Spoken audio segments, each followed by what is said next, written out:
Philippine historians have raised issues and have rightfully challenged the claims of the set of 10 being the evolution of the Philippine flag. According to the Manila Historical Institute and the National Historical Institute, the set of flags excluding the present-day flag are rightfully called mga bandila ng Rebolusyong Pilipino or the flags of the Philippine Revolution.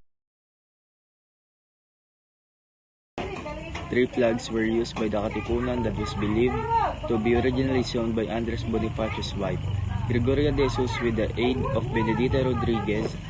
These three are the most common variation of the Katipunan flags. The blood red background is the similar features of all three flags, including the letter K to represent the Katipunan in line with the Boy Scout of the Philippines. The single K flag is not recognized as part of the BSP's list of the evolution of the Philippine flag. The Magdiwang Council is a sun with 16 rays. It uses the similar red background of the Katipunan flag. Some historians say that the number of rays is indefinite, however. This flag was believed to be the flag present when the Katipuneros store their cedulas upon their discovery. The Magdalo Council flag also used the sun. It had a prehistoric A superimposed on the center. The sun had 8 rays to represent the first 8 provinces that pledged its support to fight under Aguinaldo's banner and to start the Philippine Revolution. Leaders of the Katipunan decided to fight under Aguinaldo's banner. Aside from being formally educated, Aguinaldo was winning his battle while Bonifacio was struck by a number of losses. For this same reason, Aguinaldo's flag was said to have become the basis for the design of new flag of the revolutionary government. The Son of Liberty, this same revolutionary government was responsible by ordering the execution of Andres Bonifacio. Bonifacio was charged with treason for inciting rebellion against the new government. One of the most criticized parts of the proposed evolution of the Philippine flag is the inclusion of 3 battalion flags of the Katipunan. Historians believe that if these flags were to be included to the evolution, other battalion flags should be considered as well. According to many historians, these flags never took the significance of national symbol. This flag does not come in any significant order. The first flag was the flag of General Mariano Llanero, who fought in the province of Bulacan, Tarlac, Pampanga, and Nueva Ecija. This flag was famously called Bungo ni Llanero or Llanero Skull. Unlike most of the Katipunan banners, this was on a black background. The second flag is that of Pio del Pilar, one of Aguinaldo's most trusted generals. Due to his many victories, his flag was famously called ang Bandila ng Matagumpay or the flag of the victorious. Superimposed on the famous red background was a triangle. Each corner of the triangle bears the letter K, and on the triangle center is a rising sun with 8 rays. The third and last flag is the flag of Gregorio del Pilar, the youngest general of the Katipunan and fondly called as the Boy General.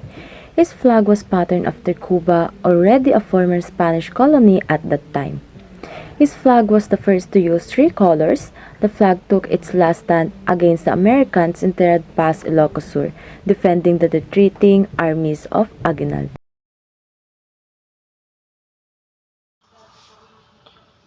The real evolution during Aguinaldo's exile in Hong Kong. He and the Junta Patriotica, or the Patriotic Council, device was is to be known as the flag to represent the First Philippine Republic. The flag was sewn by Marcela Agoncillo, Lorenza Agoncillo, and Delfina Natividad. It was sewn at 353 Morrison Hill, Hong Kong. This same flag was the flag raised during the Declaration of the Philippine Independence in Kawit, Cavite. On June 12, 1898, unlike the present-day flag, the original flag had a mythological sun with a face, similar to the flag flown by the revolutionary government. By the fall of the First Philippine Republic and when the American colonial power took control of the islands, sedition laws took into effect that banned the display of the flag of the First Republic. It was until 1919 when the ban was lifted. The flag retained the dimension of the Aguinaldo's flag as well the mythological sun. But without a face, historians believe that the original flag used the red and blue colors of the Cuban flag and was changed to the American colors since the American colors were the only cloth colors available during the year. In 1936, the Philippines became a Commonwealth of the United States of America. By executive order, Commonwealth President Manuel L. Quezon specified the dimension of the flag which became the standardized specification of the flag followed up to the present time.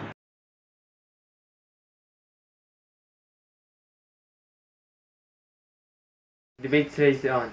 The color blue on the flag is the one of the topics being debated by historians. The list of blues includes the Cuban blue, dark blue, sky blue, navy blue, American blue, and the Yale blue. The American blue was the shade used for most of the flag lifetime as a national symbol and was changed during the Marcos era into sky blue but was reverted back to the American blue during the Aquino administration as a revolution to the moot point. The Philippines Centennial Commission officially changed the shades to royal blue in 1998.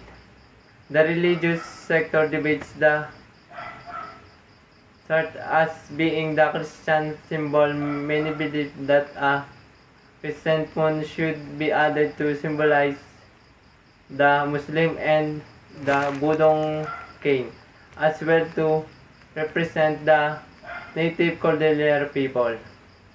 A recent addition to the debate is the proposal to add a 9 ray to the sun to represent the Muslim nation and the native Cordillera people who fought for independence from Spanish.